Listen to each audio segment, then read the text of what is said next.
जय राधा माधव कुंज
ज्ञानस्य ज्ञानाञ्जनशलाकया चक्षुरुन्मीलितं येन तस्मै श्रीगुरुवे नमः।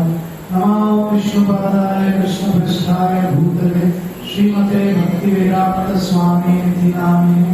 नमस्ते सारस्वते देवे गौरवाणी प्रचारिणे निर्विशेष शून्यवादी पाश्चात्य देशकारिणे। जय श्री कृष्ण चैतन्य प्रभु नित्यानंद श्री अद्वैत गदाधर शिवासादि गौर भक्तवृंद। हरे कृष्णा कृष्णा कृष्णा हरे हरे हरे राम राम राम हरे हरे। हरे कृष्णा। सभी भक्तों का स्वागत है हमारे इस भाई सत्संग में। और आप हर बार यहाँ के जो आयोजक है, जो व्यवस्थापक है, माननीय बाकी भक्त है, माता जी, प्रभु, बाकी सब जो लोग हैं उनका मैं कोटि कोटि धन्यवाद व्यक्त करता हूँ कि आप इतना परिश्रम करके कृष्ण भक्ति में सेवा कर रहे हैं, कृष्ण का सेवा कर रहे हैं और लोगों को जोड़ रहे हैं। आसान नहीं है, थोड़ा सा प्रयोग कहने सब। तो ये बहुत ही महान सेवा है और भगवान श्री कृष्ण को बहुत ही प्रिय है।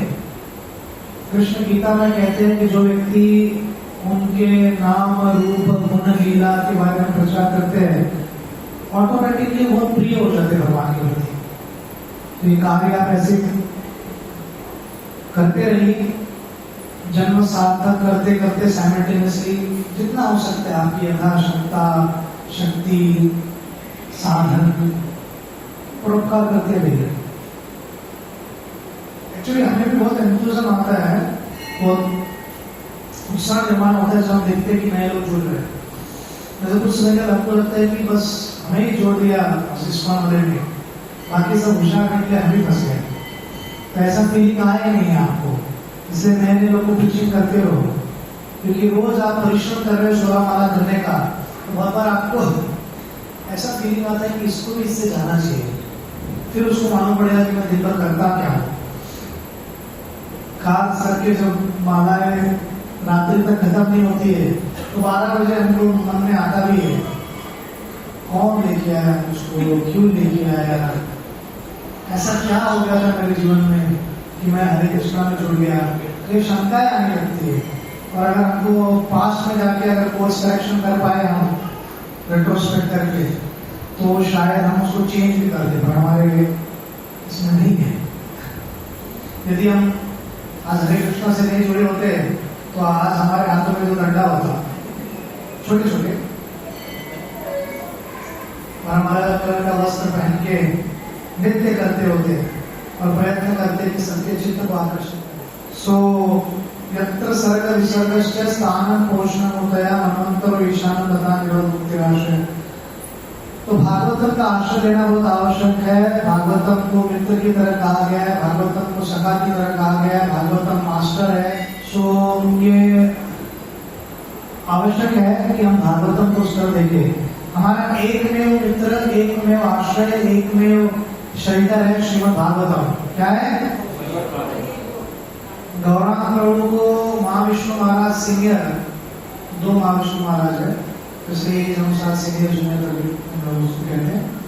तो उन्होंने कहा था 94-95 में गौरांग प्रभु को कि यदि आपने भागवतम से प्रेम उत्पन्न नहीं किया तो 4 दीवारें आपको खा लेंगी, अर्थात ब्रह्मचर्य आश्रम। इतना आसान नहीं है। तो सिर्फ 4 दीवारें ब्रह्मचर्य आश्रम के नहीं खा लेंगे। भागवतम से अगर हमने स्नेह संबंध नहीं स्थापित किया तो ये गृहस्थ आश्रम का दीवार हो या भौतिक जगत का दीवार तो खा लेगा हमको। और बहुत बार तो समझ में नहीं आता है। जब हम जुड़े तो वर्ष 2000 का, आज 2025 आ गया, 25 साल चला गया। मैं जब जुड़ा था तो मेरे सर पे सब बाल था, जैसे भाई बोले। तो यहाँ पर हम देखते हैं कि श्रीमद् भागवतम के 3 और 4 स्कंद में खास करके जो स्वयं को मनु है, तो स्वयं को मनु के 5 संतान थे। मनु मतलब मानव के उगम, जहां से प्रारंभ होता है। प्रजापति योग ब्रह्मा जी के पुत्र है और उनका एक सेवा है कि जगत में जनसंख्या को बढ़ा लिए धार्मिक तरीके से, निश्चित रूप से। तो स्वयं मनु के 5 संतान है, आकुति, प्रसूति, देवहूति पुत्री और उत्तानपाद और प्रियव्रत महाराज पुत्र के रूप में 2 जन।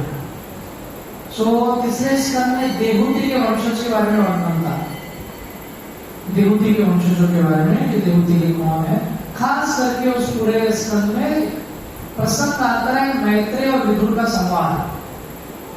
पहले विदुर जाके मिलते हैं उद्धव से, जो कि भगवान के बहुत ही निकटतम मित्र है, सखा है, रिश्तेदार है और महान भक्त है।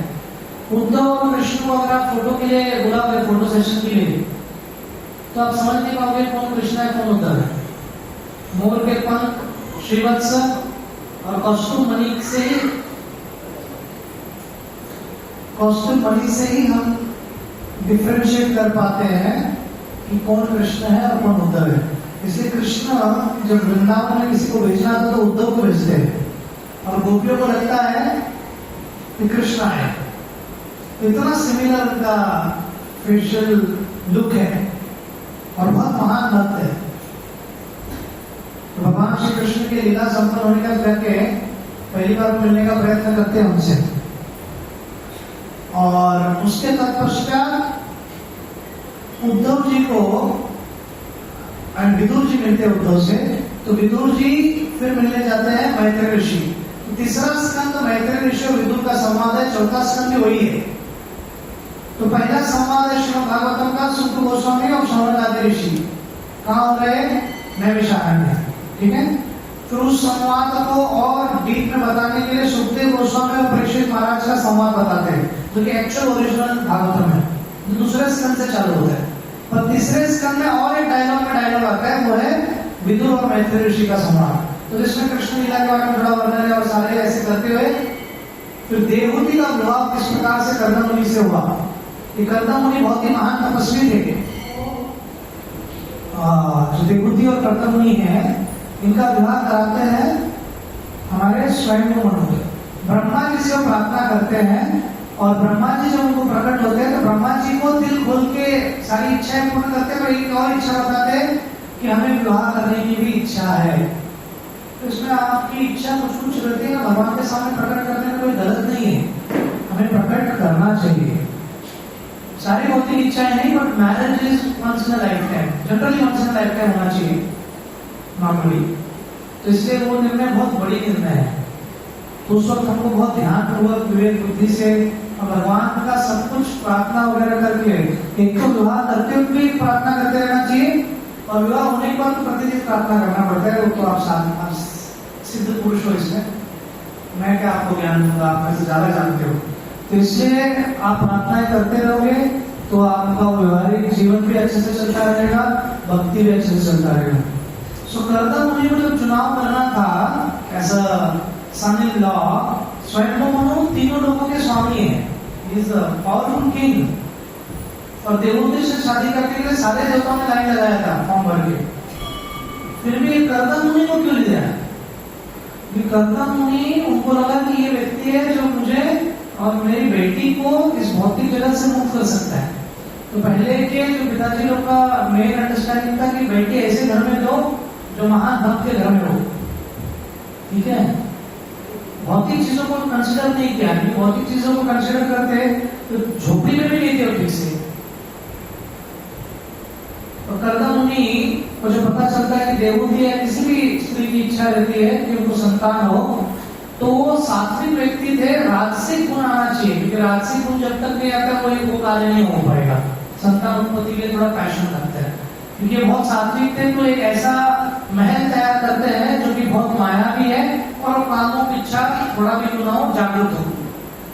और फिर उनको 9 लड़कियां होती है, उन 9 लड़कियों का शादी जो होता है फिर आगे प्रजापति से आगे बढ़ते रहते हैं।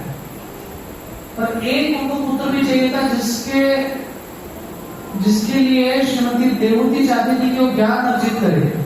तो कपिल मुनि भगवान प्रकट हुए और उनको सांख्य योग का पूरा तीसरे स्कंद का अंत होता है।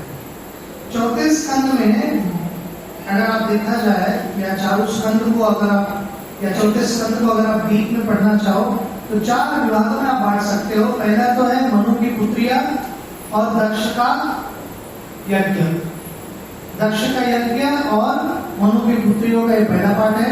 दूसरा पार्ट है अधर्म राजा का वंशज और महाराज ध्रुव का कथा। तीसरा है राजा अंग, वेन और पृथु महाराज, ये लाइन से अंग, वेन, पृथु ये वंशज है। और चौथा है प्राचीन, परिषद और प्रचेतास। तो चौथा स्कंद में अगर आपको कुछ याद रखना तो 4 चीज याद रखो, मनु और उनकी बेटियां और दक्ष प्रजापति का यज्ञ। फिर उसका दूसरा है अधर्म राजा का वंशज और ध्रुव महाराज की कथा। तीसरा है पृथु महाराज से कनेक्टेड, तो पृथु महाराज के पिताजी वेन है, वेन के पिताजी अंग। और फिर चौथा है प्राचीन परिषद नाम के एक राजा थे और उनके 10 पुत्र प्रचेतास, ठीक है। तो अभी थोड़ा इतना तो समझ गया, थोड़ा अपन डीप में जाते हैं अभी। तो देवहूति का विवाह होता है किससे? हाँ बस आप सब लोग है ना, आप सब यहीं पे है ना? हाँ, आकृति का विवाह होता है ऋषि नाम के एक राजा से, प्रजापति से। प्रसूति का शादी होता है दक्ष से, किससे? अभी अपन इसमें पढ़ा जाता है। उत्तरापाद का 2 से होता है सुरुचि और फेमस कथा है सुनीति। हाँ, सुनीति और सुरुचि, उनके पुत्रियों के बारे में चर्चा करते हैं, उनके डिटेल में जाते हैं। ज्यादा डिटेल में नहीं, सिर्फ नाम है तो नाम सुनते रहिए, आपको अच्छा लगेगा। क्यों इस नाम सुनना चाहिए, इसका क्या कनेक्शन है? इसका कनेक्शन ऐसा है, भगवान और भगवान से रिलेटेड जो भक्त है उनके फैमिलीज के बारे में अगर सुनते हैं ना तो भी दिव्य हो जाता है। हम सीरियल्स में क्या देखते हैं, दादाजी जी थे, ये माँ है, ये उनकी माँ है, ये उनका बेटा है, सब तो देखते रहते हैं। ये सारा रस आपको अभी मिलेगा, सिर्फ सुनो।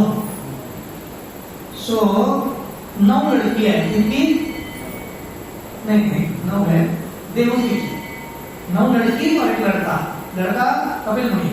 तो लड़कियों का शादी किस किस से उसका नाम ले रहा हूं, ठीक है। अभी मैरिज का सीजन आएगा, इसलिए आपका मूड बना रहा हूं। सो कला नाम की पुत्री है, आपको मूड बना रहा था, मैरिज जाओगे। सो वो उनका विवाह होता है मारीची से, और मारीची को 2 पुत्र होते हैं, कश्यप और पूर्णिमा। कला का विवाह होता है मारीची से 2 पुत्र, कश्यप और पूर्णिमा। फिर उनका बाकी उनके पुत्रों सब चलता रहेगा, उसमें आप चलो एक डिटेल दे देता हूँ। सो पूर्णिमा को 2 पुत्र होते हैं, तो विरजा और विश्वकर्मा, और एक बेटी होती है देवकुल्या। ये बोलते हैं ये देवकुल्या कौन बनते आगे जाके, मां गंगा। महान फैमिली है क्या नहीं? अभी नेक्स्ट आपको और इंटरेस्ट लगेगा। अनुसुईया तो उनकी बेटी है, 9 में जो बेटी है ना, अनुसुईया के पति कौन ऐसा बताइए, ये तो बहुत आसान है। हाँ आप मत बोलिए। हाँ अच्छा, मैं इस जगह ऐसी कथा कर रहा था उल्लासनगर में, तो एक जगह आत्री की जगह बोल दिया खत्री। पूरा एरिया खत्री लग रही। तो बेसिकली जो आत्री मुनि है उनका विवाह अनुसुईया से। तो कभी कभी क्या है, नाम वगैरह आप भूल जाते हैं। तो प्रारंभ के दिनों में जब मैं प्रचार करना चालू किया था एक स्थान में मुंबई में, तो वो भक्त आके हमारे वरिष्ठ भक्त को उन्होंने कहा कि ये गौरव ने द्रौपदी के साथ ऐसा क्यों किया। तो मैं प्रभु जी को देखते रहा, प्रभु जी मेरे सीनियर जो है मुझे देखते रहे, और जो प्रश्न पूछा उसको लगा अरे मैं क्या भारी प्रश्न पूछे। तो हम लोग सोचते हैं ऐसा कौन सा महाभारत का एपिसोड है जिसमें गौरव ने कुछ तो किया है। बाद में मालूम पड़ा कि उसको गौरव बोलना था। तो कभी अपने को नाम स्मरण नहीं रहता है, तो हम लोग कहीं पे चिपका देते हैं। महाभारत का रामायण में, रामायण का महाभारत में कुछ तो बोल देने का, कोई अता पता नहीं, थोड़ा कैरेक्टर नाम है करने का। श्रद्धा का अच्छा, ये अत्रि मुनि के 3 पुत्र का नाम बोलिए। अत्रि और अनुसूया के 3 पुत्र, फेमस तो सबको मालूम है, कौन है वो? दत्तात्रेय। और 2 पुत्र कौन है? सोम चंद्रमा और दुर्वासा मुनि। तो सोम ब्रह्मा जी के अंश अवतार है, दुर्वासा शिव जी, और दत्तात्रेय भगवान विष्णु के अंश अवतार है, ठीक है। ये सारे विष्णु शिव और ब्रह्मा के मैंने आपको बताया। फिर श्रद्धा नाम की और एक पुत्री थी, उनका क्या होता है अंगिरा मुनि से। अंगिरा मुनि ये भी बहुत पावरफुल आदमी है, क्योंकि इनके 2 बेटे हुए हैं, उनमें एक का नाम बृहस्पति है। बृहस्पति कौन है? मैं सर इंपॉर्टेंट बताता हूँ। तो कोई ऐसा फैमिली के बारे में पढ़ना चाहिए नहीं पढ़ना चाहिए? हमारा क्या हो जाएगा ज्यादा, दादूला काड़ूला पिट्टू झाला, इसके आगे क्या होगा?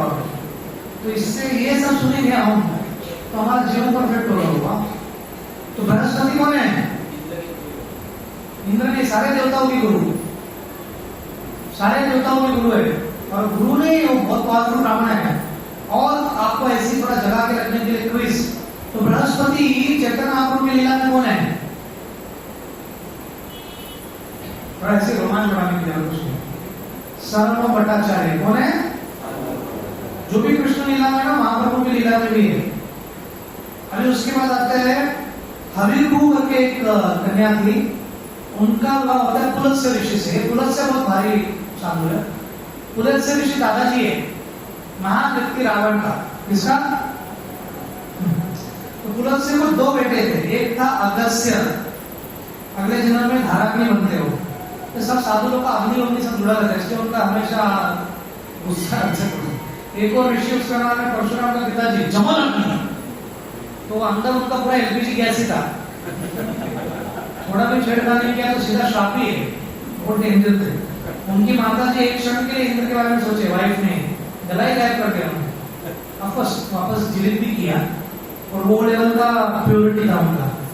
इसलिए पुणे में भी हमारा एक आयुर्वेद डॉक्टर है, हमारे पास आश्रम में जाता था, जमल अग्नि आयुर्वेद डॉक्टर, और वो भी ऐसी था, फॉलो नहीं किया तो आग, तो उसको देख के लोग का वचन हो जाता था पेट में एकदम कड़ा। तो इनके 4 बेटे, इनके पुलत्स्य के और एक बेटे हैं जो बहुत फेमस है। रावण के पिताजी का नाम, जो भी रावण का पिताजी का नाम लेगा उसको कभी भी रावण का संग नहीं मिलेगा। बोलो, तो ऐसा का नाम थोड़ा थोड़ा करके याद करने का। मैं नहीं बोलूँगा सब याद करना चाहिए।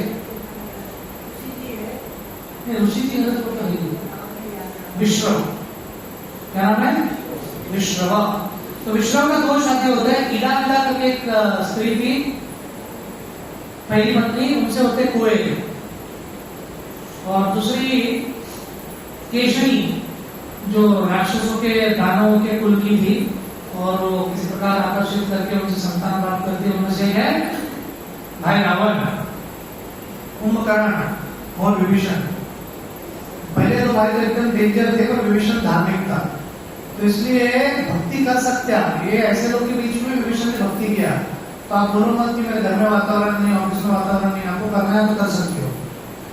गति नाम की और एक बेटी थी, उनका शादी होते पुलह से। पुलह से 3 पुत्र होते, कर्मश्रेष्ठ, वरायण, सहिष्णु। फिर क्रिया से कृतु। कृतु के 60,000 बच्चे होते, कितने? तो इन्होंने पूरा जिला ही निर्माण कर दिया था। तो 60,000 बच्चे, जिनको कहते हैं वैखर्यास, क्योंकि पहले सृष्टि के प्रारंभ में यही सेवा था। शायद आप में से बहुत उत्साह से आप सेवा कर पाते हैं सब, और तभी हम दानों का कुछ कार्य करते होंगे आजू में, इससे फंस गए। तो अरुंधति तो फेमस है, ये इनकी वाइफ बोलिए बहुत फेमस है। चलो हिंट देता हूं मैं आपको। इनका और एक साधु है जो पहले क्षत्रिय थे और बाद में ब्रह्म ऋषि हुए, उनका पंगा था हमेशा। हाँ, परशुराम का पंगा किसके साथ था? पंगा नहीं, उसने सबको कर दिया। विश्वामित्र थे, तो विश्वामित्र का किसके साथ था? वशिष्ठ। हाँ, तो वशिष्ठ साधु की पत्नी का नाम है अरुंधति। तो उनको 7 साधु संत जन्म लिए। उनमें से एक चित्रकेतु है, सुरुचि है, विरजा है, मित्र है, उर्वणा है, धूमान है और विश्वप्रधान है। फिर एक और बेटी थी चिति, शांति, उनका शादी होता है अथर्वा से, और फिर उनको एक पुत्र होता है अश्वेश्वर। फिर ख्याति है, ख्याति का शादी होता है एक ऐसे महान ऋषि जिन्होंने एक्चुअली फाइंड आउट किया कि विष्णु भगवान है, एक्सपेरिमेंट करके। बताइए कौन है वो? हाँ, हरि बोल। क्या नाम है? और आप बोलिए मुझे, आपका पॉइंट ज्यादा हो गया। प्राइस इतना ही दे सकते हैं, हमारे इतना ही 40 पे है। बाकी लोग भी वाला बोलिए गुरु जी। तो भृगु के 2 बेटे हुए, धाता और विधाता। तो आपको नाम सुन के ऐसा लगता है पूरा पिक्चर बनाया, पर सच्ची में ऐसे है। मतलब आपको लगेगा पहले पुत्र बना दिया, नाम बाद में उन्होंने लिख दिया हमको उल्लू बनाने के लिए। सो धाता और अयाति का शादी होता है, फिर मृदंग, फिर मार्कंडेय मुनि। मार्कंडेय ऋषि मालूम है ना? मार्कंडेय ऋषि जो प्रलय आने के बाद भी वो वटवृक्ष के पत्ते पर ऐसे भगवान गोपाल का दर्शन लेते, जो अपने पैर के अंगूठे को चूम रहे थे। बहुत महान ऋषि मार्कंडेय ऋषि। ऐसे बड़े बड़े लोग का आज मैं आपको ज्ञान मिल रहा है, अच्छे से लीजिए। फिर मार्कंडेय मुनि के पुत्र बनते हैं विधाता। अच्छा, ये नाटक हो गया। फिर विधाता और नियति का शादी होता है, फिर उनसे प्राण से विदाशील और सभी दानवों का गुरु। पिक्चर में देखा है ना आपने, शुक्राचार्य, भूषण। और यही तरीका बचा है शास्त्र समझाने का। पिक्चर देखा कि नहीं? और क्या करें, तो जैसे भी हो चालू रखो। अभी एक सिंपल उदाहरण देता हूं। अभी ये सब जो मैंने बताया, देवहूति के बेटी के बारे में बताया, तो अभी मैं प्रसूति के बेटियों के बारे में बताऊंगा। तो सब बेटी बेटा चलेगा आज, जितना खेल सकते हैं हम लोग। लीला में जाएंगे तो दक्ष और प्रसूति के 16 बेटियां थी। कितना? हरे कृष्ण। तो 13 बेटियों का नाम है श्रद्धा, मैत्री, दया, शांति, पुष्टि, पुष्टि, क्रिया, उन्नति, बुद्धि, मेधा, त्रिक्षा, री, मूर्ति।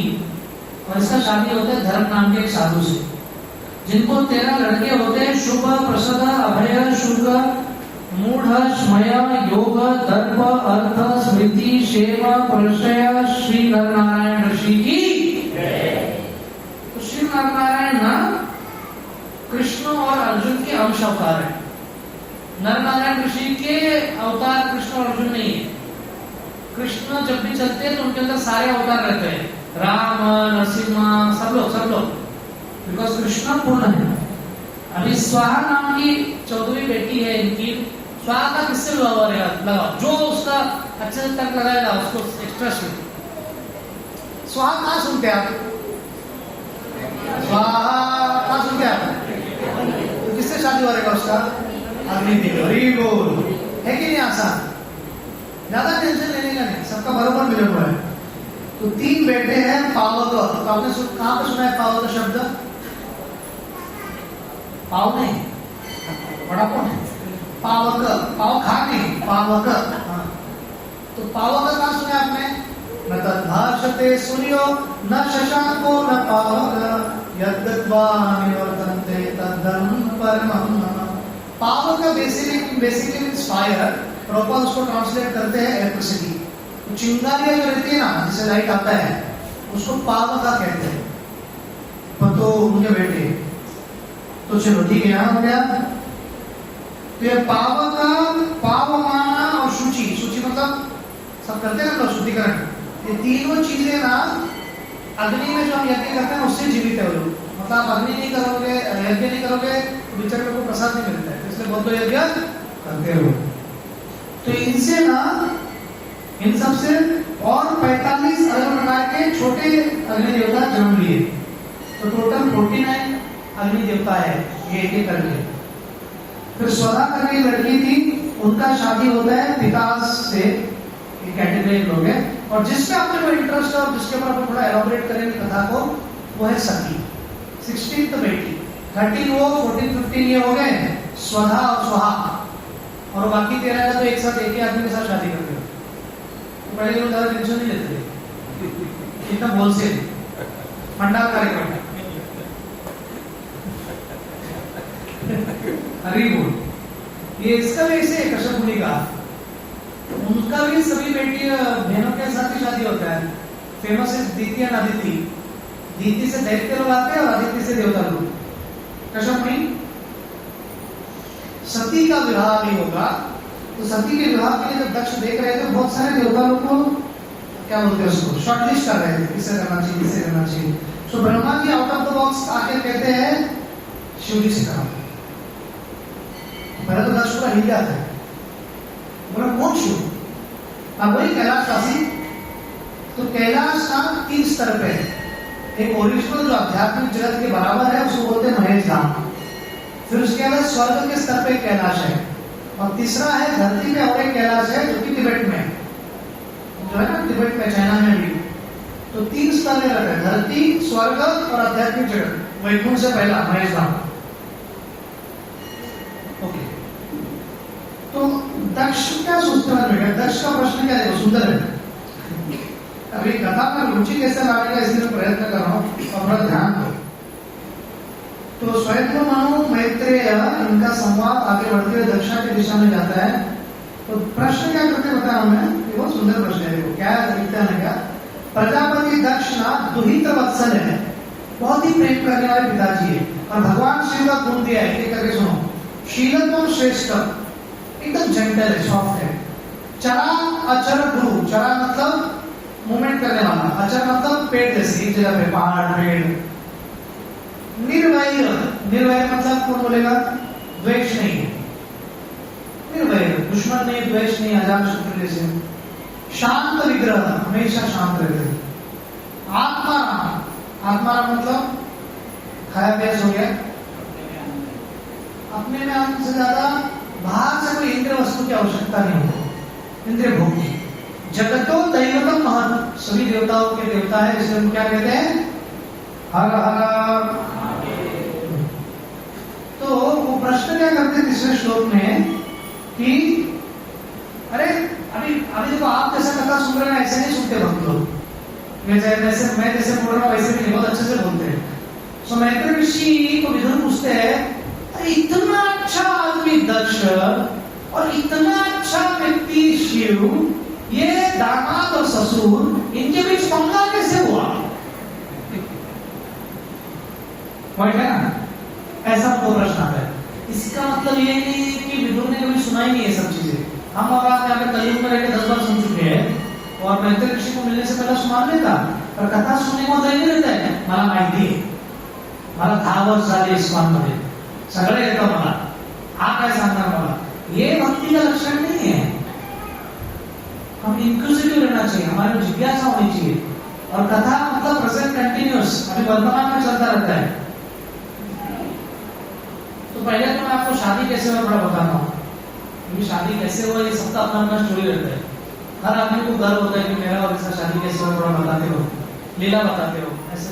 तो होता ऐसा है कि ब्रह्मा जी ने सब प्रकार का उनको कहा ऐसे विवाह कराओ, तो उन्हें थोड़ा बताया गया, कुछ बताओ इनके बारे में, कहाँ रहते हैं, कौन सा महल है। तो महल नहीं होता, बड़ा सा बरगद का पेड़ है, तो बहुत बड़ा है, जहाँ देखो वहां तक उसका पता जाता है। अच्छा, और खोली हुई उसके नीचे काम करते थे, ठीक है। वस्त्र वगैरह क्या पहनते हैं, तो थोड़ा उनका कभी कभी डियर स्किन रहता है, कभी टाइगर स्किन रहता है। और फिर बाकी पोशाक क्या रुद्राक्ष वगैरह पहनते हैं, कभी कभी पतियों को उद्धार करना है, खोपड़ियों का भी माला रहता है, तो पूरे बॉडी में लगाते क्या रात लगाते। तो इनके वर्णन सुनते सुनते जैसा आपको याद आएगा ना वो शोले का सीन, वीरू का काम करने के लिए जाता है जय, और उनकी मौसी पूछती क्या करता होगा। तो ऐसा बेचारे को दक्ष जो है बहुत ही रिफाइंड आदमी है, उसको लगता है ब्रह्मा जी क्या हो गया आपको, मेरे पिताजी वहां तक ठीक है, मेरे दादाजी वहां तक ठीक है, पर ये क्या बात हुई, ये कौन करेगा ऐसा, मैं नहीं कर सकता है। तो बहुत बोलने के बाद वो कहते ठीक है, और उनको सेंटर शॉक तो शादी में लगता है जब एक्चुअली शिव जी को देखते हैं। तो शिव जी बहुत सुंदर है, पर अगर आपने एक दृष्टि बना ली है कि ऐसे दिखना चाहिए वैसे दिखना चाहिए, एक पोशाक बना तो आप क्या करोगे, तो वहां तक फिर भी ठीक था, शुभ विवाह हो जाता सती के साथ। बाद में बारात में अलग ही था, बारात में देखते 3 पैर वाला नाच रहा है, 2 पैर वाला नाच रहा है, 1 हाथ वाला नाच रहा है, 3 खोपड़ी वाला नाच रहा है, ये अलग अलग लोगों को देखिए अचानक गायब हो रहा है, फिर प्रकट हो रहा है, भूत पिशाच सब एकदम भारी भारी लोग कहां से आते हैं। तो पूरे उस सभा में नृत्य को देखकर दक्ष इतना रिफाइंड ब्राह्मण था, उसका पूरा शॉर्ट सर्किट हो गया बेचारे का। फिर ब्रह्मा जी को बोला अरे भाई वही मिला था क्या, मेरी बेटी से इतना प्रेम करता हूं मैं, ठीक है कुछ भी रहेंगे महान करेंगे, पर ऐसा तुमको पहले दिन से पसंद नहीं आया था, इसलिए आपको विवाह उस जगह करना ही नहीं चाहिए जहां पर फैमिली को सबको पसंद नहीं आया, तो क्योंकि आपको फिर अकेला जिंदगी भर फिर जीना पड़ेगा। तो खास करके इस जगत में 3 प्रकार के जीवात्मा होते हैं, देवतागण जिन्हें कहते हैं सुर, दानवगण जिन्हें कहते हैं असुर, और एक तीसरा है जिसको समझना बहुत मुश्किल है, वो है ससुर। तो ये बेचारे के साथ तो ऐसे हुआ, ठीक है। आप बहुत तो हंस रहे, मतलब आप सबसे जा रहे लगते हैं जीवन में, मतलब आपके मैंने आत्मा को टच कर दिया, ऐसा फील हुआ है, एकदम निजी बात छेड़ दी मैंने, कोई बात नहीं। तो संदर्भ ऐसा है कि कभी कभी ये पकड़ना बहुत मुश्किल हो जाता है। तो इनके ससुर जी को समझा नहीं पाए बेचारे, कभी क्या यज्ञ में बुलाया, यज्ञ सब हो गया, सब लोग सभा में बैठे थे, सब ठीक ठाक चल रहा था, उनका सभा मतलब ऐसा नहीं है एकदम रूबीज, एमरल्ड, सफायर्स, बाकी सब ज्वेलर से बना रहेगा, उसमें ऐसा नहीं कि अंबुजा सीमेंट डाल के बनाया बिल्डिंग है, वो गिरेगा नहीं करके, स्ट्रॉन्ग बिल्डिंग था। सब लोग खड़े हो गए सभा में, रामनाथ महाराज सब खड़े हुए ना, तो प्रभुपाद जी ने क्यों खड़े हुए, तो ब्रह्मा जी नहीं खड़े हुए, तो ठीक था। शिव जी भगवान का ध्यान लगाने में कृष्ण कृष्ण राम राम जप रहे थे अपने मन में भगवान से, तो वो क्यों खड़े होने चाहिए, वो भी खड़े नहीं हो रहे थे, उनको भी खड़े होने की आवश्यकता नहीं थी, पर इससे ऑफेंड हो गए। कौन ऑफेंड हो गया, दक्ष। अभी सुनो, कभी भी किसी व्यक्ति को बुरा लगता है ना, तो स्टार्ट कैसे करते हो, ना ज्ञानम न च मत्सरा, तो कहते हैं ना तो मैं अज्ञान से और ना ही मत्सर से, मैं द्वेष भी नहीं कर रहा हूं और ना ही कोई अज्ञान से कार्य कर रहा हूं। और फिर वो जो बोलना चालू करते हैं, एक एक शब्द को आप सुनिए, बाप रे। निरापत्र निरापत्र का मतलब शेमलेस, निर्लज, पहले उनको निर्लज कहते हैं, उदानी। स्तब्ध घमंडी है। यशोगण, अरे पूरे देवताओं को यश को मिट्टी में मिला दिया इसने, ये सब कौन कर रहे हैं, दक्ष, शिव जी के प्रति। साधु मतलब प्रिटेंडिंग कर रहे थे, नौटंकी कर रहे साधु होने का, साधु है नहीं। और ये तो बहुत ही भयानक था, ये तो किसी को पसंद नहीं है, आपको कोई बोलेगा पसंद नहीं है। संस्कृत कैसा है ना, कुछ शब्द ना आपको सुनने का तो अच्छा लगता है, जैसा बोलना मरकट रोचन, तो ऐसा सुनने में अच्छा लगता है, मरकट रोचन। धन्यवाद धन्यवाद। मरकट रोचन मतलब मंकी आई, बंदरों की तरफ तुम्हारा नेत्र है, ऐसा था। पर संस्कृत कैसा भारी रहता है, शांत नंदन, सुनने में अच्छा लगता है, और उसका मतलब क्या, गधा। संस्कृत बहुत ही सुंदर और रिफाइंड भाषा है, गाली दो तो भी समझ नहीं आता। फिर वो कहते हैं लुप्त क्रियाय, जिसमें ना एक श्लोक आता है ना पहले अध्याय में, लुप्त पिंडोदक क्रिया, जो वर्ण संकर है वो क्या करेंगे, आगे जाके तर्पण वगैरह नहीं करेंगे। तो इससे आपका जिम्मेदारी बनता है सभी का कि अपने पुत्रों को बताओ तर्पण कैसे करते पूर्वजों का, क्योंकि आप जब भी आसमान में चले जाओगे, भगवान के धाम गए तो ठीक है, नहीं गए तो इसलिए तर्पण सिखाओ। साल में एक बार करने लगता है, 2 घंटा जाता है, इतना कौन सा बिजी है कोई। अशुच्य अशुद्ध है, मानिने घमंडी है, बिन स्थित्व अर्थात यह सारे नियमों को तोड़ा। शुद्ध एव तो शुद्र के समान है दुष्ट। उन्माद पागल हो गया है, पागल, कभी हंसता है कभी रोता है, पागल भी बोल दिया, ये ज्यादा बोल दिया दक्ष ने। ये होता है ना आपका ट्रेन में एकदम पतला सा आदमी रहता है, बिल्डर के सामने बोलते हैं पुराना आपका कापे से धड़ कापो का कल बोला एकदम, फिर बादल बोलते हैं थोड़ा ज्यादा नहीं, क्योंकि ये बादल आदमी सोया करके कुछ भी डाल मार उठ गया तो उनको ट्रेन से धकेल देगा, ऐसा होता है बहुत बार। मत जन प्रियपति, पूरे जो पार्षदों को, नंदी को खास करके पागल बैलों का यात्रा बोलते हैं, इतना बोल रहे देखो। नष्ट शौच अशुद्ध, उन्माद नाथ, उन्माद नाथ, उन्माद मतलब भूत को भी कहते हैं, तो भूतों के नाथ बोल दिया यार। क्या करना चाहिए शुद्धि बताओ, शांति से समझिए। तो आपको किसी भक्त ने बोल दिया भक्त खाएगा या पीते, सेवा वगैरह करो ना का, फक्त जेवा भात जेवा आणि घरी जावा, तो इतना दिल पे मत दो, शिव जी को याद करो। नहीं, ये लाइफ लेसन है, जीवन में ऐसा होएगा। आपको घर में आपकी सासू माँ जज करेगी, काय बनवता है इतने तुला, काय सेवा करत नाही, फक्त 4 भाकरी हंते, ये सब सुनने का। शिवजी से सीखो, इतना महान होने का भी उसने बोला नहीं कि ज्यादा कर रहा है, तीसरा खोल दो, फिर खत्म, त्रिशूल फेंक के मारा नहीं उन्होंने।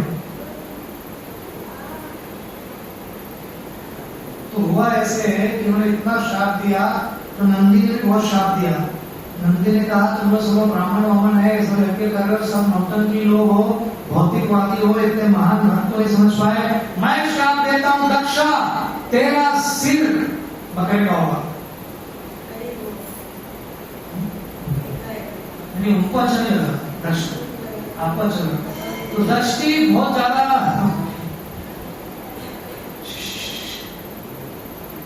दक्ष जी बहुत ही ज्यादा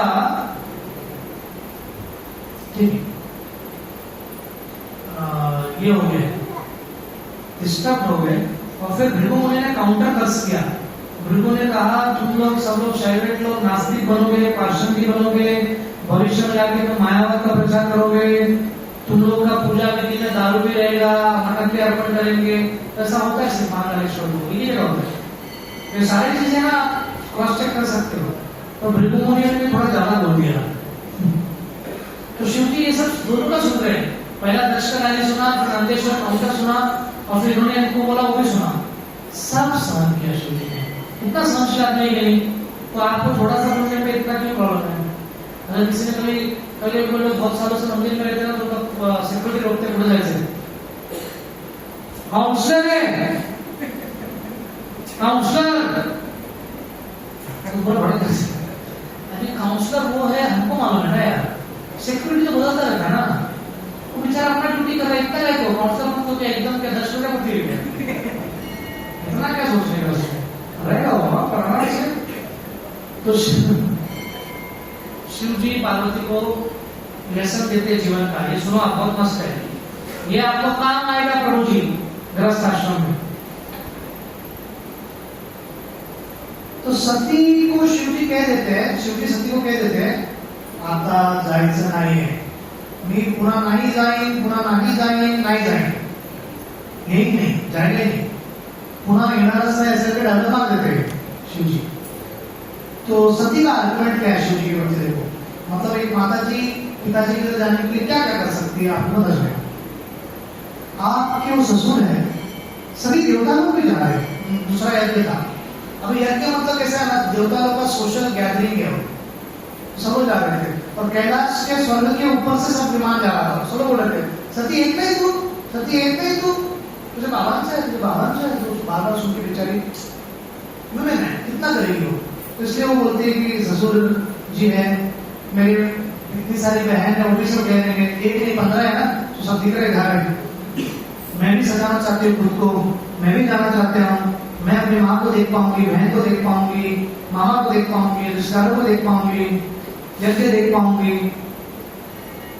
ये सब माया है और मैं तो एक स्त्री हूँ, मुझे क्या समझेगा ये सब? मैं अपना जन्म स्थान देखना चाहती हूँ, मुझे जाने दो। मेरे रिश्तेदार नहीं, बाकी भी स्त्री आ जाती है उनके पति के साथ, देखो वातावरण कितना अच्छा है, आप भी ऐसे क्यों बैठे हो?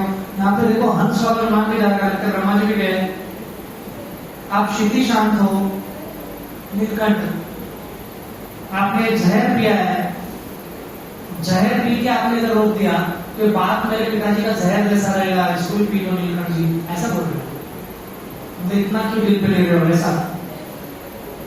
और वो आगे कह रही है कि सब मेरे पिताजी के इधर कार्यक्रम हो रहे हैं, बेटी कैसे शांति से घर पे रहेगी? और पिता, पति, गुरु, ये सबसे इन्विटेशन की क्या जरूरत है? हमें बुलाया नहीं, फिर भी हम जा सकते हैं। आप कृपा तो आशुतोष हो, दुनिया भर के लोगों को कृपा देते हो, मैं तो आपकी बेटर हाफ हूं, कृपया मुझे जाने दो, कृपया मुझे जाने दो। फिर शिव जी ऐसे नहीं बोले, अरे चुप,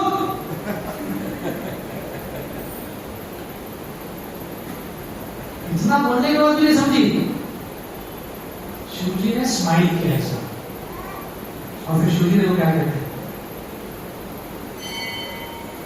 यह सच है कि मित्र के घर पे जाने के लिए कोई इन्विटेशन का जरूरत नहीं है, पर आपका पिता मेरे में हमेशा दोष देखता है, आपके पिता में ज्ञान होने के अंदर मेरे में दोष देखता है। विद्या तपो वित्त वपुर वैरूले सकम गुणे शक्ति रसात में है, स्मृतो हताय धृतमान दुर्दर्श स्तब्धान पश्यन्ति दान भूषण। ये गुण होते हैं एक व्यक्ति का, ज्ञान, तपस्या, धन, सौंदर्य, युवा और परंपरा। अगर इसमें कोई किसी को घमंड आ गया तो कुछ करना नहीं, पिताजी को बोल रहे हैं। इसमें क्या बड़ा बात है कि तुम्हारे पिता को तुमसे प्रेम है? हर प्राणी को भी रहता है, अपने बच्चों से, अपने हाथी को बच्चों से रहता है, तो इसमें बड़ी बात नहीं, पर कैसा व्यवहार किया? अरे मुझे बुलाकर मेरा अपमान किया।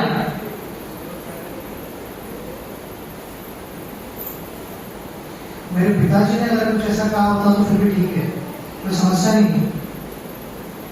इतना सब सुनने के बाद भी सती उनको बोलती है कि आपको नहीं आ रहा है तो मत करो, मैं जा रही हूँ, क्या कर सकते हो? बहुत समझाया शिव जी ने कि तुम्हारा अपमान हो जाएगा, और अपमान होने का कुछ तो अनर्थ हो जाएगा, पर वो सुनती नहीं, वो जाती उधर और शिव जी के यज्ञ में पार्टिसिपेट नहीं करने देते, उनको आहुति नहीं देते, और सती शरीर त्याग देती है। और फिर शिव जी को पता चलता है, शिव जी क्रोधित हो जाते हैं, अपने बाल जटा से एक बाल को निकालते हैं और धरती पर अपड़ते एक विशाल विकार रूप वाला, विराट रूप वाला राक्षस आता है, वीरभद्र। और वो जो तांडव मचाता है, बाप रे बाप, वो जो स्थान है, आज भी अगर आप सुखताल जाओगे मुजफ्फरनगर में, यूपी में सुखताल, तो वहां से थोड़ी दूरी पर ही गंगा बहती है, वहां पर एक पूरा लीला हुआ था, जो मैं बता रहा हूँ ना, इस लीला वहीं पे वो जगह है, अभी आप उत्तर प्रदेश में देख सकते हैं सती का स्थान। और वहां पर शिव जी वीरभद्र को भेजते हुए, वीरभद्र क्या तांडव करते थे, बाप रे बाप। उसके बाद इतना भयानक अवस्था हो जाती है, प्रभु आपको मैं सिर्फ वर्णन करता हूँ कि क्या क्या किया वीरभद्र ने, सिर्फ सुनो और आनंद लो। ये बहुत बड़ा मैच हुआ था। सबसे पहले तो भृगु के छाती में जाके बैठते हैं, क्योंकि उनका लीडर था ब्राह्मणों का, और स्माइल के साथ। तो जैसे ही स्माइल किए, मृदुमुनि प्रेम से उसकी मूछें उखाड़ दी, सीधा मूछ। अभी पुरुषों को ना अपने मूछ और दाढ़ी में बहुत रहते हैं, खास करके मूछ में उनको लगता है ना है, तो उनको खींची लिया, बचा क्या, आंख खींच के निकाल दिया भृगु का। क्यों ऐसा दिखाकर उन्होंने किया था? दांत तोड़ दिया उनका, जैसे दंत वगैरह का दांत तोड़ दिया था, ऐसे इनका भी दांत तोड़ दिया। वीरभद्र ने दक्ष का सिर निकाल दिया। तो ये सारे वस्तु वहां पर हो रहे हैं, किसी का हाथ उखाड़ दिया, पैर उखाड़ दिया, तो वीरभद्र ने क्या कर दिया, आउट ऑफ प्रोपोर्शन पनिशमेंट दे दिया, और पूरा वहां पर जो है भूमि था वो अपने आप में एकदम शमशान भूमि जैसा दिखने लग गया। और शिव जी पूर्ण रूप से सती को लेकर घूमने लग गए, बॉडी को, डेड बॉडी को। सारे देवता लोग कह रहे हैं ड्यूटी छोड़ दिया, सब सेवा छोड़ दिया, कैसे होगा? तो अगर समझो ब्रह्मा जी से नहीं हो रहा है, किसी से भी नहीं हो रहा है, शिव जी का प्रॉब्लम है, केवल एक व्यक्ति मदद कर सकते हैं। कौन? भगवान विष्णु। भगवान विष्णु सीन पर आते हैं और किसी प्रकार अपने योग माया द्वारा शरीर को उनके हाथ से छुड़वाते हैं और उसका 56 पार्ट करके काट देते हैं ताकि वो दिखे नहीं। तो जहां जहां 56 पार्ट गिरता है उसको बोलते हैं 56 शक्तिपीठ। ठीक है, तो शक्तिपीठ कुछ श्रीलंका में आज के तारीख में, एक तो नेपाल में है, कुछ बांग्लादेश में है, और पाकिस्तान में भी है। एक तो हिंगलाज माता मंदिर है ना, जो खास करके भानुशाली समाज फॉलो करता है, हिंगलाज माता वाड़ा में है ना, अपना खातेश्वरी नाका पे पाड़ा टाउन में। तो ये ओरिजिनली क्वेटा में आता है, बलूचिस्तान क्वेटा, उसके दूरी पर हिंगलाज माता मंदिर है, अभी जाते हैं, वो शक्तिपीठ है। 56 शक्तिपीठ ऐसा बन जाता है। तो भगवान विष्णु इस प्रकार से सृष्टि को बचाते हैं भयंकर प्रकार होने से। तो यहाँ पर हमको क्या सीख मिलती है कि भगवान फिर शिव जी को शांत किया जाता है, फिर वापस नेक्स्ट लाइफ में पार्वती के रूप में आती है माता सती, और फिर से विवाह होता है, क्योंकि आत्मा तो अमर है ना। तो ये बहुत आवश्यक है जानना। इस पूरे एपिसोड से अपने को क्या मालूम पड़ता है? मैं किसी से एज में बड़ा हूँ, इसलिए नेचुरली मैं इससे अच्छा भक्त रहूंगा, मैं ससुर हूँ इसलिए दामाद मेरे से कम भक्त रहेगा, या मैं पिताजी हूँ इसलिए मेरा बेटा मेरे से पीछे रहेगा भक्ति में। ऐसा कभी नहीं सोचने का। ये सुन के बेटा नहीं बोलना चाहिए पिताजी प्रभु जी ने क्या बोला, तो इसलिए आप मेरा भी सुनो ना कभी। तो ऐसा फर्स्ट टाइम नहीं है, ऐसा लीला करने के लिए नहीं बोल रहा हूँ मैं, पर नेचुरली आपका एज ज्यादा है, आपके बाल पक गए हैं, बारिश ज्यादा देखा है, दिलीप कुमार को भी देखा है, अक्षय कुमार को भी देखा है, तो सबको देख देख के बड़े वैसे आप बहुत एडवांस हो जाते हैं, ऐसा नहीं है। इन सालों में और इन सारे वर्षों में किया गया उसके ऊपर भक्ति निर्भर होता है। सिर्फ पिक्चर देखा, सिनेमा देखा, क्रिकेट देखा, बाळा साहेब ठाकरेला ऐकलो, प्रमोद ठाकरेला ऐकलो, आता पुत्राला ऐकतोय, तो अपने आप में एडवांस नहीं हो जाता कोई। क्या किया इन सारे वर्षों में वो बहुत महत्वपूर्ण है। तो आप सबको बहुत बड़ा कर्तव्य है, भक्ति मिला है, घमंड नहीं पाने का, और कभी भी दक्ष जैसा कार्य नहीं करना है, क्योंकि आपको एमपी बकरा बना देते थे, तो उसको लगा दिया बकरे का सर। तो पहला जब कभी भी जाता था आईने के सामने तो ऐसा करते रहता था हमेशा, उसको बहुत स्मार्ट था वो, बकरा बनने से मैं कर रहा था और कुछ करने लायक रहा नहीं। बकरा कितना भी सुंदर रहे, बकरा दिखता नहीं ना, बहुत अच्छा दिखता नहीं हो, हैंडसम नहीं बकरा, ऐसा कुछ हैंडसम बकरे जैसा कुछ सीन नहीं है, बेचारे कोमल और क्यूट है, अलग दिखते जो। तो उसको हमेशा याद आते रहा कि मेरे घमंड के कारण ऐसा हुआ। तो हमारा उस करना है, हमारे जीवन में ऐसी कठिन और भयानक कोई व्यक्ति कार्य न करते, इसका अपने को ध्यान रखना है। तो ये एक पार्ट हमने कर दिया, आपको सिर्फ थोड़ा सा अगली बार जब आप आएंगे तैयारी के साथ आएंगे ना, उसको थोड़ा सा क्या बोलते हैं टीजर देके जाता हूँ।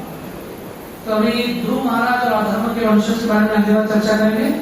ध्रुव महाराज किसके बेटे हैं? उत्तरापाद के। तो प्रसूति, आकृति और देवहूति के बेटियों का हो गया काम। तो अभी देवहूति के बेटियों के बारे में इसके उत्तरापाद के वंशज के बारे में चालू रहेगा। तो उत्तरापाद का वंशज में ध्रुव महाराज है, और उसके बाद जो वंशज आता है उसमें राजा आनंद है, वेद है, पृथु महाराज है। पृथु महाराज बहुत जबरदस्त फास्ट है। और फिर उनके वंशज में आते हैं प्रचेता, सूर्या सब लोग, प्राचीन परिषद। तो हम लोग नेक्स्ट सत्र में इसके बारे में चर्चा करेंगे। किसी को प्रश्न है तो आप पूछ सकते हो। हरे कृष्णा। अपेक्षा नहीं है कलयुग में। सर मत खाओ, चिंता मत करो, ज्यादा बोल बोलकर परेशान मत करो व्यक्ति को। दोनों साइड, पति पत्नी दोनों साइड एक दूसरे को कोऑपरेट करो, प्रेम हो न हो कोऑपरेशन तो करो। मुझे एक ने कहा प्रभु जी हम एक दूसरे को बहुत सहन करते हैं। माता जी सहन करने के लिए एक साथ नहीं आते हम। सहन करना तो ऐसा हो गया कि जैसे जेल में 2 कैदी को डाला है, तो ये बात होता है बीड़ी ज्यादा फूकता है इसलिए मैं उसको सहन करता हूँ। शादी में सिर्फ सहन नहीं करना है और सिर्फ सहयोग भी नहीं करना है, प्रेम करना है यार। एक दूसरे को इतना प्रेम होना चाहिए कि एक को चिमटी लिया तो दूसरे को खून आना चाहिए। ऐसा नहीं कि चिमटी लेके खून निकालना है, मतलब अगर चिमटी लिया तो मेरे भाई को खून आना चाहिए, इतना प्रेम होना चाहिए। ऐसा मेरे पिताजी बोलते थे, क्योंकि हम 3 भाई को लड़ते थे। तो मेरे पिताजी बोलते थे कितना प्रेम होना चाहिए लव कुश जैसा। तो लव कुश को मैंने जिंदगी में पहली बार देखा। मेरे पिताजी कैसे मेटल का एक डब्बा हुआ करता था, उसमें लव कुश उस अश्व में घोड़े के साथ थे जिसमें हनुमान जी को हराया था दोनों भाइयों ने मिलकर। तो वो मेरे को बहुत अच्छा लगता था फोटो। मैं हमेशा पूछता था मेरे पिताजी को, तो मेरे पिताजी ने हमेशा यही आंसर रखा अभ्यास कर। और बाद में जाके इस्कॉन और भक्तों के पास ये हो गया। बहुत बहुत धन्यवाद माता जी, हरे कृष्णा, अच्छा पॉइंट आया। तो इसलिए गुरु का अपमान न हो, इसलिए आप ऐसे लोगों को प्रचार करो जो थोड़ा बहुत समझते हैं। एकदम ही पाषाणी लोगों को जाके प्रचार करने का प्रयत्न मत करो, नित्यानंद प्रभु बनने का प्रयत्न मत करो, और नॉर्मल विचार हो तो चलेगा। और कोई प्रश्न है? पार्वती और दुर्गा, हाँ पार्वती और दुर्गा दोनों एक ही है? पार्वती और दुर्गा ऑलमोस्ट एक है। पार्वती का एक्सपेंशन है श्रीमती दुर्गा देवी। महेश धाम में जो ओरिजिनल शिव जी का स्थान है सदाशिव का, चतुर्भुज शिव, बाकी सभी शिव जो है ना वो 2 भुजाओं के, और चतुर्भुज शिव सदाशिव उनका नाम है। तो सभी शिव के ओरिजिन है, वो ऑलमोस्ट विष्णु में बट नहीं है। तो उनकी पत्नी श्रीमती पार्वती देवी वो महेश धाम में, उनका एक विस्तारित रूप और एक कैलाश से स्वर्ग में उधर भी पार्वती है, उनके विस्तारित रूप है। और ये श्रीमती पार्वती देवी का हर ब्रह्मांड में एक विस्तारित रूप है महेश धाम से, जिनका दुर्गा है। और दुर्गा जी का सेवा है हर ब्रह्मांड में पूरी धुलाई। क्या है? धोबी पचाड़ धुलाई, रगड़ रगड़ धुलाई। आध्यात्मिक, आदि भौतिक, आदि दैविक, जन्म मृत्यु जरा व्याधि। दुर्गा नाम में आता है दुर्ग से, दुर्ग माने किला। तो इस किले की किलेदार है श्रीमती दुर्गा देवी। अभी सब लोग प्रार्थना करें ना उनको, जन्म देही, पुत्र देही, ज्ञान देही, पैसा देही, कार देही, देही देही देही। 9 दिन चलते रहेगा। आज ये है, ये साड़ी पहनो और ये मांगो, आज ये है, ये कलर पहनो और मांगो। तो भाई क्या है, तो मैं 1 मिनट बोलता हूँ, थोड़ा सा हो रहा है। अच्छा, तो गरबा जो है ना, ये गोपी गाती थी कात्यायनी व्रत के अनुसार दुर्गा जी को प्रसन्न करने के लिए, ताकि कृष्णपति मिले। कुमार माधव केशव नहीं, भगवान कृष्ण। भौतिक इच्छाओं के लिए नहीं, भगवान कृष्ण को प्राप्त करने के लिए ये गरबा में नाचते थे। और धीरे धीरे दुर्गा गायब हो गई, कृष्ण तो पहले ही गायब हो गए, बच गया सिद्धांत फाल्गुनी पटक नाचते रहो बस। तो इसलिए आप सबसे नम्र विनती है कि गरबा और दांडिया को ओरिजिनली समझिए, कृष्ण की संतुष्टि के लिए हो। दांडिया जो खेलते हैं रास, दांडिया रास मतलब क्या? रास लीला राधा कृष्ण करते थे। आप नाचो, हमको कोई प्रॉब्लम नहीं है, पर अभी क्या हो गया, पूरा नृत्य कला दिखाने का, अपना सौंदर्य दिखाने का, और 99% टाइम मैच में नहीं हो, 100% मैच में नहीं हो, और कुछ इवेंट नहीं होता उधर। वहां पे सबका जाके स्कोर सेटल हो जाता है, कौन किसके साथ जुड़ेगा। तो कृपया, सॉरी टू से, हमारा हिंदू फेस्टिवल ही है, पर बहुत भयंकर अवस्था है उसका। बाकी सब तो मैं आपको स्टार्ट देना भी नहीं चाहता। एकांत में आप मिलेंगे तो मैं आपको बताता हूँ क्या होता है और क्या नहीं होता है। बहुत भयंकर अवस्था है। ये धार्मिक कार्य नहीं हो सकता है। धार्मिक कार्य में रजोगुण का कोई स्थान नहीं है, कामों इच्छाओं का कोई जगह नहीं है। और श्रीमती दुर्गा देवी को ऐसा पसंद करते हैं कोई? सोचिए, इसके सोचने वाली बात है। बाकी सब तो इसको खेलना है, खेलो बाबा, लोकतांत्रिक देश है। मैं तो आप बोलोगे तानाशाह आ गया भारत में, नाचने नहीं दे रहे, जो करना है करो। और कोई प्रश्न है? हाँ, पर हर आजादी का एक जिम्मेदारी रहता है। जिम्मेदारी से नहीं करोगे परेशानी आएगी जीवन में, फिर वो गिल्ट से जाना पड़ता है। इसलिए माता पिता की जवाबदारी है कि बच्चे लोग मिस भी ना करें गरबा दांडिया को और गलत जगह पर न जाए। इसके लिए आपको फॉर्मूला निकालना पड़ेगा, क्या करना है आपको, वो आपका है। हरे कृष्ण।